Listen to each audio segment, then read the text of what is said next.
ನಾನು ನಿಮ್ಮ ಹತ್ರ ಅಗಸ್ತಿನ್ ಬಗ್ಗೆ ಏನನ್ನೋ ಕೇಳಬೇಕಾಗಿತ್ತು.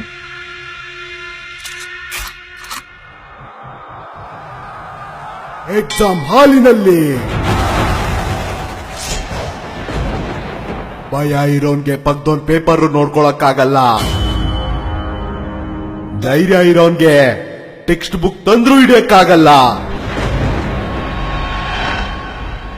ಏನ್ ಹೇಳ್ತಾ ಇದೀಯ? ಎಕ್ಸಾಮ್ ಅಲ್ಲಿ ಕಾಪಿ ಹೊಡಿತಾ ಇದ್ನಾ? ನೀನವನ್ ಬಗ್ಗೆ ಕೇಳಿರೋದೆಲ್ಲ ಸುಳ್ಳೆ. ಅಗಸ್ತ್ಯ ಬರೇ ಕಾಪಿ ಹೊಡಿತಿರ್ಲಿಲ್ಲ,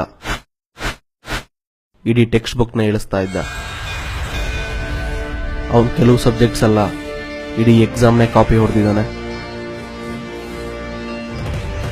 ಅವನ ಎಕ್ಸಾಮ್ ಅಲ್ಲಿ ಎಕ್ಸ್ಟ್ರಾ ಕ್ವಶನ್ ಬಿಡ್ತಿರ್ಲಿಲ್ಲ,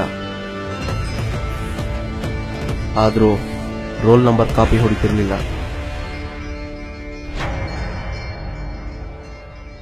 ಅಗಸ್ತ್ಯ, ಕಾಪಿ ಚೀಟಿ ಏನಾದ್ರೂ ಬೇಕಾ? ನಿನಗೆ ಯಾವ್ದಾದ್ರು ಕಾಪಿ ಚೀಟಿ ಬೇಕಾದ್ರೆ ಕೇಳು, ಕೊಡ್ತೀನಿ. ಮೊದಲು ಬರೋದೆ ಎಕ್ಸಾಮಿನೇಷನ್ ಸ್ಕ್ವಾಡ್ಗಳು, ಅವ್ರ ಕೆಳಗೆ ರೂಮ್ ಇನ್ವಿಜಿಲೇಟರ್ಗಳು. ಆ ಎಕ್ಸಾಮ್ ಹಾಲಲ್ಲಿ ಕೂತು ಬರೆಯೋದು ನಾವು ಸ್ಟೂಡೆಂಟ್ಸ್ಗಳು. ಎಕ್ಸಾಮ್ ಹಾಲ್ಗೆ ಟೆಕ್ಸ್ಟ್ ಬುಕ್ ಇಟ್ಕೊಂಡ್ ಬಂದಿದ್ದೀರಾ, ನಾಚಿಕೆ ಆಗಲ್ಲ? ಹೆಚ್ಚೋಡಿ ಕರೀತಾರೆ, ಹೋಗು. ಟೀಚರ್ಸ್ ಮುಂದೆ ನಾವು ತಲೆ ಬಗ್ಗಿಸ್ಲಿಲ್ಲ ಅಂದ್ರೆ ಸಬ್ಜೆಕ್ಟ್ ಬ್ಯಾಕ್ ಆಗುತ್ತೆ. ನಾವು ಅಹಂನ ಕಟ್ಟಿಟ್ಟು ಇಂಟರ್ನಲ್ಸ್ ಆವರೇಜ್ ತಗೊಳ್ಳೋದು ನೋಡ್ಬೇಕು. ಎಕ್ಸಾಮ್ ಅಲ್ಲಿ ಅಗಸ್ತಿನ್ ಪಕ್ಕದಲ್ಲಿ ಕೂರ್ಸ್ಕೊಂಡಿದ್ಯಲ್ಲ, ದೋಸ್ತಿಗ ಇಲ್ಲ ಕಾಪಿ ಹೊಡಿಯಕ್ಕ? ಬರೀ ಫಸ್ಟ್ ಕ್ಲಾಸ್ ತೆಗಿಯೋ 10 ಜನನ್ ಕೂರ್ಸ್ಕೊಳ್ಳೋ ಬದಲು ಡಿಸ್ಟಿಂಕ್ಷನ್ ತೆಗಿಯೋನ್ ಒಬ್ಬ ಸಾಕು.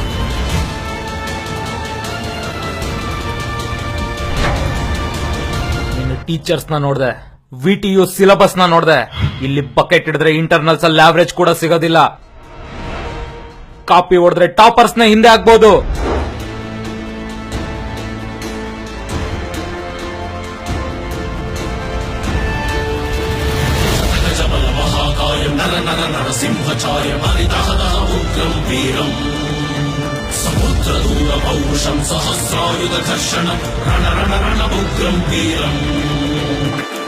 ಅಟೆಂಡೆನ್ಸ್ ಬಗ್ಗೆ ಚಿಂತೆ ಮಾಡಬೇಡಿ, ಮೆಡಿಕಲ್ ಸರ್ಟಿಫಿಕೇಟ್ ರೆಡಿ ಮಾಡಿಸ್ತೀನಿ.